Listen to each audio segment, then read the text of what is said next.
मित्रों नमस्कार। आपके अपने चैनल रूट्स इन कानपुर में आपका स्वागत है। मित्रों, बहुत समय पहले की बात है। एक गांव के एक छोटे से मंदिर में बाबा भारती नाम के एक संत रहा करते थे। अब उन संत तो थे, लेकिन उनके पास एक घोड़ा था जिसे बचपन से ही उन्होंने पाला था। और सर उस इलाके में खड़क सिंह नाम का एक बहुत बड़ा डाकू भी रहता था। एक दिन दोपहर के समय डाकू खड़क सिंह बाबा भारती के पास गया और नमस्कार करके बैठ गया। बाबा भारती ने पूछा, कहो खड़क सिंह, क्या हाल है, कैसे आना हुआ? खड़क सिंह ने कहा कि बाबा सुल्तान को एक बार फिर देखने की चाह आपकी कुटिया तक मुझे खींच लाई। सुल्तान की अपने अपने घोड़े सुल्तान की प्रशंसा सुनकर बाबा का सीना गर्व से चौड़ा हो गया। वो उसे खोलकर बाहर ले आए। उसकी मदमाती चाल देखकर खड़क सिंह के हृदय पर सांप लूटने लगा। जाते जाते उसने कहा, बाबा जी, मैं यह घोड़ा अब आपके पास न रहने दूंगा। बाबा डर गए। उनकी सारी रात अस्तबल की रखवाली में कटने लगी। कई माह बीत गए, लेकिन वह ना आया। इसके बाद बाबा कुछ असावधान हो गए और इस भय को स्वप्न के भय की तरह मिथ्या समझने लगे। एक बार सांझ का समय था। बाबा सुल्तान की पीठ पर सवार होकर घूमने जा रहे थे। सहसा एक ओर से आवाज़ आई, बाबा इस गरीब की सुनते जाना। बाबा ने घोड़े को रोक दिया। देखा एक अपाहिज वृक्ष की छाया में पड़ा करा रहा है। बाबा बोले, क्यों बच्चा, तुम्हें क्या कष्ट है? अपाहिज हाथ जोड़कर बोला, बाबा मुझ पर दया कर दो। अगला गांव यहाँ से 3 मील दूर है, मुझे वहाँ जाना है। घोड़े पर चढ़ा लो, परमात्मा तुम्हारा भला करेगा। संत बोले, वहाँ तुम्हारा कौन है? तो अपाहिज बोला, दुर्गा दत्त वैद्य का नाम आपने सुना होगा, मैं उनका सौतेला भाई हूँ। बाबा तो संत आदमी थे। बाबा घोड़े से उतरकर उन्होंने अपाहिज को घोड़े पर बिठा दिया और स्वयं उसकी लगाम पकड़कर चलने लगे। सहसा उन्हें एक झटका सा लगा और लगाम हाथ से छूट गई।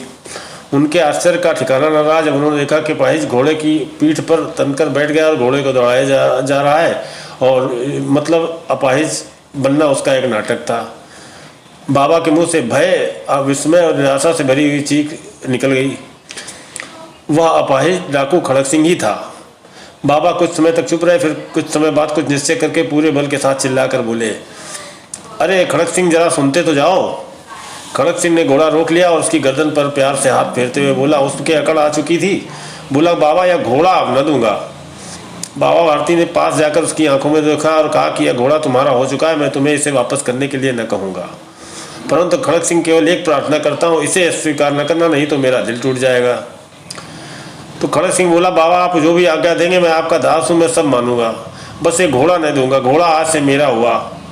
मुझे इस घोड़े की बहुत दिन से इच्छा थी। अब घोड़े का नाम न लो। बाबा बोले, अब घोड़े का नाम न लो। मेरी प्रार्थना यह है कि इस घटना का किसी के सामने जिक्र ना करना। तो खड़क सिंह बोला, क्या मतलब? बोले, नहीं खड़क सिंह, मैं ये कह रहा हूँ, किस तरह से तुमने अपाहिज बन के मेरे सामने अपनी दीनता का प्रदर्शन किया, उसके बाद जिस तरीके से धोखे से तुमने लिया, इस बात का जिक्र न करना। तो यह सुनकर खड़क सिंह का मुंह आश्चर्य से खुला रह गया। उसका विचार था कि वह उस घोड़े को लेकर भागेगा, परंतु बाबा भारती ने स्वयं उसे कहा कि इस घटना को किसी के सामने प्रकट न करना। खड़क सिंह ने बहुत सोचा, बहुत सिर मारा, परंतु कुछ समझ न सका।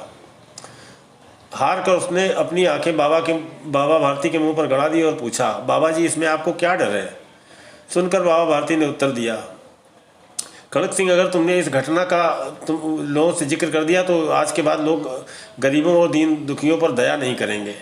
यह कहते कहते उन्होंने सुल्तान की ओर से इस तरह मुंह मोड़ लिया जैसे उनका उससे कभी कोई संबंध रहा ही ना हो। बाबा भारती चले गए, परंतु उनके शब्द खड़क सिंह घोड़ा लेकर अपने घर चला गया। रात में जब वो सोने बैठा तो उसके कानों में बाबा भारती के वही शब्द गूंज रहे थे। वह सोचने लगा कि कैसे उच्च विचार हैं बाबा के, उन्हें उसी घोड़े से प्रेम था। इसे देखकर उनका मुंह खिला जाता था। कहते थे, इसके बिना मैं रह न सकूंगा। इसकी रखवाली में वे कई रात सोए नहीं, भजन भक्ति न कर रखवाली करते रहे। परंतु आज उनके मुख पर दुख की रेखा तक दिखाई न पड़ती थी, जैसे उनको इस घोड़े से प्रेम ही नहीं था। उन्हें केवल यह ख्याल था कि कहीं लोग दीन दुखियों पर विश्वास करना न छोड़ दें। ऐसा मनुष्य मनुष्य नहीं, देवता है। यह सोचते सोचते उस खड़क सिंह का मन आत्मग्लानि से भर उठा। उसको अपना जीवन मिथ्या नजर आने लगा। उसको लगा कि मैं कैसा नराधम हूँ कि ऐसे इंसान को मैंने धोखा दिया, जो इस घटना के बाद भी ये सोच रहा है कि मतलब लोगों को दीन दुखियों पे मदद करने का कहीं मन से में ना आए, ऐसी बात ना हो जाए। आखिरी में खड़क सिंह ने निश्चय किया। रात के अंधकार में खड़क सिंह बाबा भारती के मंदिर में पहुंचा। चारों ओर सन्नाटा था, आकाश में तारे टिमटिमा रहे थे। मंदिर के अंदर कोई शब्द सुनाई नहीं देता था। खड़क सिंह सुल्तान की लगाम पकड़े हुए था। वह धीरे धीरे अस्तबल के फाटक पर पहुंचा। फाटक खुला था। किसी समय वहां बाबा स्वयं लाठी लेकर पहरा देते थे, परंतु आज उन्हें किसी चोरी, किसी डाके का भय न था। खड़क सिंह ने आगे बढ़कर सुल्तान को उसके स्थान पर बांध दिया और बाहर निकलकर सावधानी से फाटक बंद कर दिया। उस समय उसकी आंखों में पश्चाताप के आंसू थे। रात्रि का तीसरा पहर बीत चुका था। चौथा पहर प्रारंभ होते ही बाबा भारती ने अपनी कुटिया से बाहर निकले ठंडे जल से स्नान किया। इसके पश्चात इस प्रकार जैसे कोई स्वप्न में चल रहा, वे अस्तबल की तरफ बढ़ चले। परंतु फाटक पर पहुंचकर उनको अपनी भूल याद आ गई कि घोड़ा तो होगा नहीं। साथ ही घोर निराशा ने पाँवों को मन भर का भारी बना दिया। वे वहीं रुक गए। परंतु सुल्तान ने अपने स्वामी की पश्चात को पहचान लिया और जोर से इन्हें नहलाया। बाबा आश्चर्य और प्रसन्नता से दौड़ते हुए अंदर घुसे और अपने प्यारे घोड़े के गले से लिपटकर इस प्रकार रोने लगे मानो कोई पिता बहुत दिन से बिछड़े हुए अपने पुत्र से मिल रहा हो। बार बार उसकी पीठ पर हाथ फेरते, बार बार उसके मुंह पर थपकियां देते। फिर वे संतोष से बोले, अब कोई दीन दुखियों से मुख न मोड़ेगा। और उधर इस दृश्य को एक कोने में डाकू खड़क सिंह देख रहा था। उसकी आंखों से भी झरझर आंसू बह रहे थे। आज वो घोड़े को जीत कर भी हार गया था। उसको वापस करना पड़ा, लेकिन वो अपनी जीत प्रतीत हो रही थी। और बाबा जो कि संत आदमी थे, उनका चला गया था, वो भी वापस आ गया। तो संत की तो हार जीत होती ही नहीं है, लेकिन इसके बाद भी उनकी भी हार की जीत हो गई क्योंकि उनका घोड़ा जाके वापस आ गया। और जिस विचारधारा और जिस विश्वास के साथ उन्होंने जीवन यापन किया था, वो उनका बरकरार रह गया। और साथ ही खड़क सिंह भी अब उस घटना के बाद वो खड़क सिंह नहीं रहा। खड़क सिंह को भी ये लगा कि ये जीवन जो है दूसरों को कष्ट देने के लिए नहीं है। ये जीवन इसके लिए है कि हमारे इस जीवन से दूसरे लोगों को कुछ फ़ायदा हो और उनका जीवन आनंदमय बने।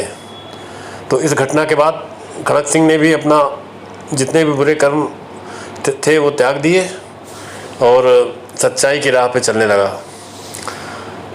तो साथियों, ये घटना बचपन की है। ऐसा लगता है जैसे हमारे जीवन में घटित हुई। हम लोगों ने बचपन में ये कहानी सुनी थी।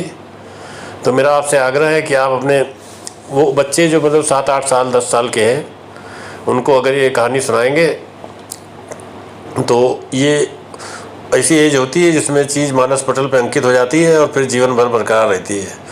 तो सदाचार, विश्वास, ये सब चीज़ें ऐसी हैं जो सोने से भी ज़्यादा मूल्यवान होती हैं। तो मैं आपसे आग्रह करूंगा कि अपने टीन एज बच्चों को ये कहानी ज़रूर सुनाएं ताकि वो अपने जीवन में सद्विचार ग्रहण कर सके। धन्यवाद साथियों। हमारे वीडियो को आपने पूरा देखा, इसके लिए थैंक यू सर। अगर अच्छा लगा हो तो सब्सक्राइब करिए, लाइक करिए, शेयर करिए, क्योंकि खुशियाँ सर बांटने से पड़ती हैं। तो आज की वो यात्रा यहीं तक। शेयर करिए, मोबाइल नंबर दिया है, चाहे तो कॉल कर लें। बाकी मैं ऐसे ही आपकी सेवा में सतत प्रयासरत रहूँगा। थैंक यू साथियों।